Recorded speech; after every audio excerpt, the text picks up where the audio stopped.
최은영 지음, 쇼코의 미소. 나는 차가운 모래 속에 두 손을 넣고 검게 빛나는 바다를 바라본다. 우주의 가장자리 같다. 쇼코는 해변에 서 있으면 이 세상의 변두리에 선 느낌이 든다고 말했었다. 중심에서 밀려나고 사람들에게서도 밀려나서 역시나 대양에서 밀려난 바다의 가장자리를 보는 기분이라고. 가장자리를 만나는 기분이라고. 외톨이들끼리 만나서 발가락이나 적시는 그 기분이 그렇게 좋지는 않다고 했다. 언젠가는 바다를 떠나서 사방을 둘러봐도 빌딩밖에 없는 도시에 가서 살 거야. 쇼커는 언젠가는 이라고 말했다. 17살에도 23살에도. 언젠가는 도시로 떠날 거고, 언젠가는 한국을 일주일 동안 여행할 거고, 언젠가는 남자와도 함께 살아볼 거고, 언젠가는 병원을 관둘 거고, 언젠가는 고양이를 키울 거고, 무엇이든 해버리라고 내게 이야기했다. 쇼코의 영어는 알아듣기 쉬웠다. 누가 들어도 일본인의 억양을 알아차릴 수 있었지만 발음이 정확했고 세련된 연음을 구사했다. 한국인 학생들과 일본인 학생들이 모여 앉은 등나무 아래에서 쇼코는 유창한 영어로 말했다. 언젠가는 유두 근처에 애벌레 모양 타투를 할 거야. 그 애의 말에 얼굴이 새빨개지던 여자애들 사이에서 나는 혼자 웃었다. 쇼코는 3명의 여학생들과 함께 우리 학교로 견학을 왔다. 한국 학생들과 일본 학생들의 문화 교류라는 주제로 열린 행사였다. 일본 문화가 한국에 전격 개방되던 해였다. 쇼코가 다니던 학교는 일본 A시의 작은 여학교로 우리 고등학교와 자매 학교라고 했다. 쇼코는 그 학교 1학년 중에서 가장 영어를 잘하는 4명 안에 들어서 우리 학교를 방문했다. 이 작은 행사에 들뜬 교장은 그 4명의 학생들을 1학년부터 3학년까지 전교실로 데리고 다녔다. 그 애들은 지치지도 않는지 마지막 목적지인 우리 교실에까지 와서도 명랑하게 인사했다. 쇼코는 부끄러워하는 듯 보였지만 사실은 부끄럽지 않은데 그냥 습관적으로 부끄러운 듯이 말하는 것처럼 보였다. 쇼코가 한국에 오기 전에 엄마와 나와 할아버지는 시간이 날 때마다 집을 청소했다. 쇼코와 나는 같은 학년이었고 나는 1학년 중에서 더듬거리면서라도 영어로 말할 수 있던 몇 안 되는 학생 중에 하나였다. 담임은 그러한 이유를 들며 엄마에게 쇼코가 한국에서 머무는 일주일 동안 우리 집에서 머물 수 있기를 청했다. 그 애와 나는 한 뼘쯤 떨어져서 어색하게 우리 집으로 향했다.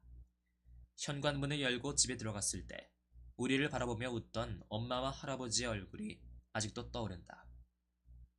쇼코가 누군지도 모르면서 그저 멀리 온 손님이라는 이유로 활짝 웃으며 반겨주던 그 모습이 애정 표현에 서툴고 서로에게 웃어주는 일조차 어색해하던 가족이었기에 쇼코를 반갑게 맞이하던 할아버지와 엄마의 얼굴은 낯설고 우스꽝스럽게만 보였다.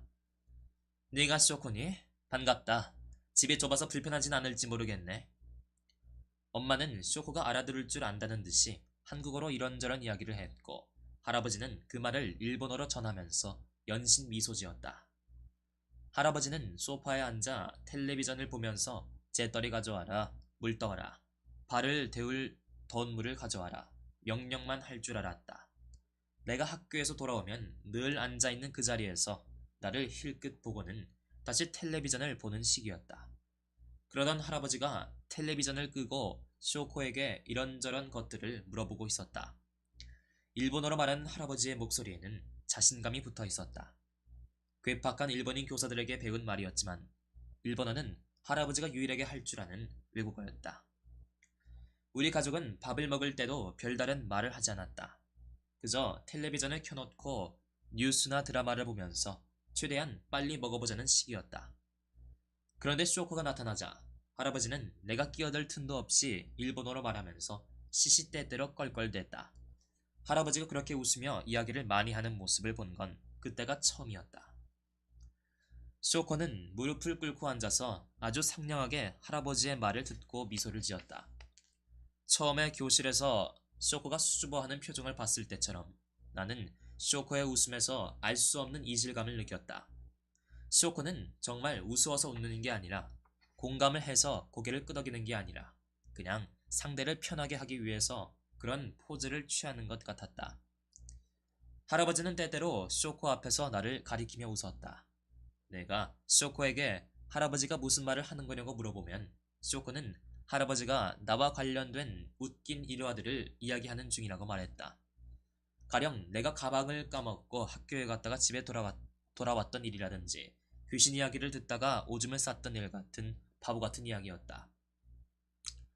할아버지는 내가 그런 실수를 할 때마다 불같이 화를 내었기에 그런 일들을 재미있는 추억이랍시고 이야기하는 것을 이해할 수 없었다. 시오코는 나보다 할아버지와 더 말이 잘 통하는 것 같았다. 나와는 영어로 대화해야 해서 많은 부분이 통하지 않았지만 할아버지와는 일본어로 할 수 있어서 모든 말이 다 통했다. 할아버지는 시오코에게 자신을 미스터 김이라고 불러달라고 부탁했다.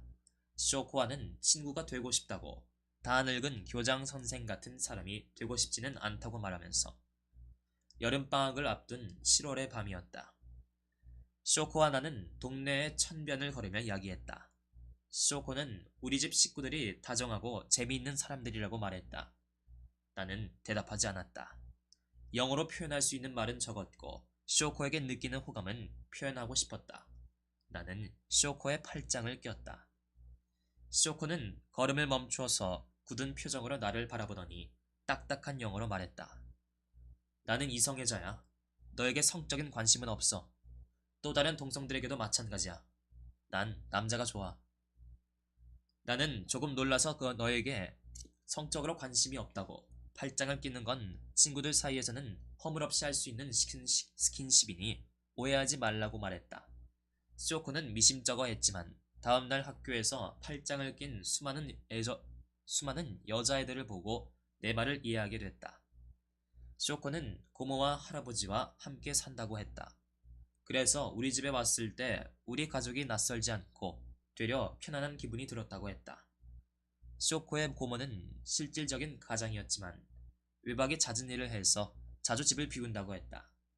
그리고 할아버지는 자기를 공주처럼 대접해준다고, 자신이 세상에서 제일 예쁘고 똑똑한 여자아이인 줄 굳게 믿고 있다고 말했다. 할아버지에게 나는 종교이고 하나뿐인 세계야. 그런 생각을 할 때마다 죽어버리고 싶어.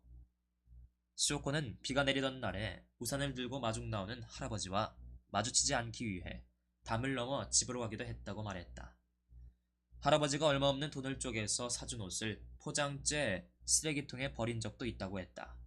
시오코는 할아버지가 자기를 마치 여자친구처럼 생각하는 게 소름 끼친다고, 고등학교만 졸업하면 도쿄로 떠나서 다시는 고향으로 돌아가지 않을 거라고 말했다. 그럼 우리 할아버지를 너에게 줄게.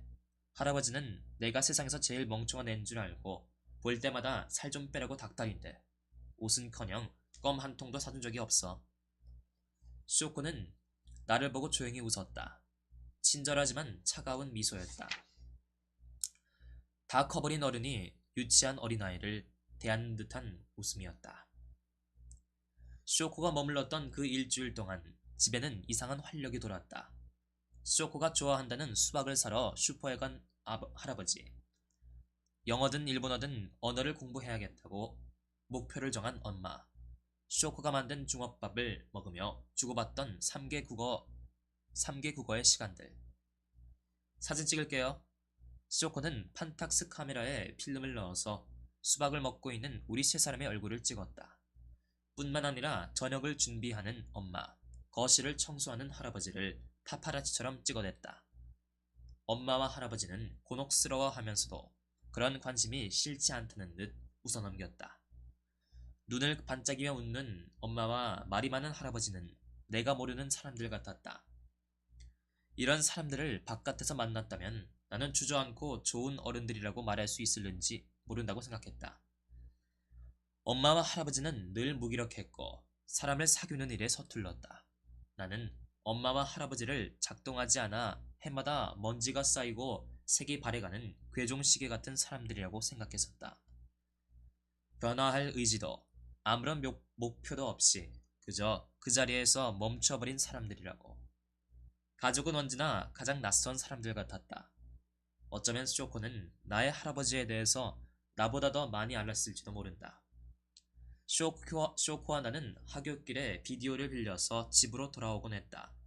대부분 청소년 관람 불가 영화였지만 쇼코와 함께 비디오 가게에 가면 어떤 의심도 받지 않고 비디오를 빌릴 수 있었다.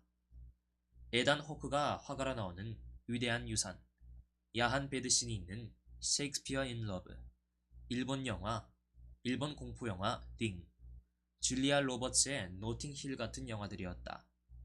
우리는 거실에 불을 끄고 녹차를 마셔가며 영화를 봤다. 야한 장면이 나올 때면 할아버지와 나, 쇼코 사이에는 정적이 흘렀다. 너처럼 영화 좋아하는 애는 처음 봤어. 어쩌면 넌 영화 만드는 사람이 될지도 모르겠다. 비디오를 반납하는 내게 쇼코는 말했다. 작가나 감독 같은 거 말이야. 나는 웃으면서 고개를 저었지만 이상하게도 쇼코의 그 말은 내 마음에 분명한 자국을 남겼다. 쇼코의 말에는 힘이 있었다.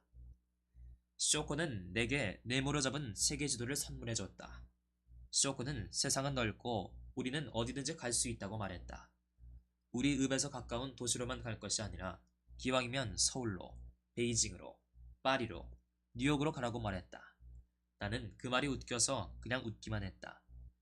우리 가족 중에는 서울에서 살아본 사람도 없었고 나도 그냥 내가 태어난 근방에서 살아갈 거라고 생각했었으니까. 나는 쇼코가 준 세계지도를 내 방벽에 붙여놓고 쇼코가 살고 있는 A씨와 우리 군의 빨간색 점을 찍었다. 두 점은 한 뼘도 되지 않을 정도로 가까웠다. 그리고 쇼코가 가고 싶다는 세계의 도시들에도 점을 찍었다. 베이징, 하노이, 시애틀, 크라이스트 처치, 더블린. 그 작은 점 속에서도 사람들이 살고 있다고 생각하니 아득해지는 기분이었다. 쇼코의 첫 번째 편지는 쇼코가 떠난 지 일주일 뒤에 왔다. 쇼코는 한국에서 머물렀던 시간을 잊을 수 없을 거라고 말했다. 언젠가 대학에 가게 되면 한국에 다시 와서 나와 여행을 하겠다고 했다. 쇼코는 다시 도착한 일본이 너무나 습하고 집으로 들어가는 순간 무덤 속으로 들어가는 기분이었다고 불평했다. 그리고 다음에 만나면 꼭 팔짱을 끼자고 적었다. 편지는 나에게만 온 게 아니었다. 쇼코는 다른 봉투에 일본어로 쓴 편지를 넣어 할아버지 앞으로 붙였다. 할아버지와 나는 나란히 소파에 앉아 일본어와 영어로 쓰인 편지를 읽었다. 할아버지는 소파 팔걸이에 쇼코의 편지를 올려두고 하루에도 몇 번씩 그 애가 새로 쓰기로 쓴 편지를 들여다보곤 했다. 쇼코의 편지는 언제나 공평했다. 나와 할아버지에게 같은 날, 같은 분량의 편지가 왔고 어떤 날은 내가, 어떤 날은 할아버지가 쇼코의 편지를 우편함에서 발견했다. 우리는 경쟁하듯 우편함을 열어 편지를 확인했고 나란히 소파에 앉아서 쇼코의 일상에 대해 이야기했다. 쇼코는 할아버지에게 늘 밝은 내용의 편지를 적어보내는 것 같았다. 달리기 경주에서 1등을 했다. 고모와 맛있는 카레집을 찾아갔다. 휴일에 친구들과 보트놀이를 했다. 북해도를 여행했다. 할아버지에게 보내는 쇼코의 이야기는 그림 엽서에나 나올 법한 아름다운 이야기들이었다. 반면 내가 받은 편지에는 어두운 이야기뿐이었다. 할아버지의 돈을 훔쳤지만 할아버지는 모른 척했다. 그 돈을 하수구에 버려버렸다. 가끔씩 할아버지의 음식에 독을 타고 싶다. 아빠가 보내는 양육비를 고모가 허비해버리는 걸 알고 고모의 속옷을 하나둘씩 찢어서 거리에 내던졌다. 가끔씩 소독한 칼로 자신의 골반 근처를 찌른다. 당시에는 쇼코의 모순된 말들에 혼란을 느꼈다. 할아버지에게 하는 말이 진짜인지 아니면 내게 하는 말이 진짜인지 판단하기가 어려웠다. 그러나 시간이 지나면서 나는 그 두 종류의 편지가 모두 진실이었으리라고 짐작했다. 모든 세부사항이 사실이 아니더라도 모두 진실된 이야기였을 것이라는 걸. 아니, 모든 이야기가 허구였더라도 마찬가지다. 할아버지의 편지에서 보이는 것처럼 남들에게 인정받고 사랑받고 싶었을 것이고 내 편지에 썼듯이 자신을 포함한 가장 가까운 사람들에게 복수하고 싶었겠지. 쇼코는 열흘에 한 번꼴로 우리 둘에게 편지를 보냈다. 우리가 답장을 하든 말든 신경 쓰지 않았다. 그렇게 고등학교를 졸업할 때까지 편지를 보내왔다.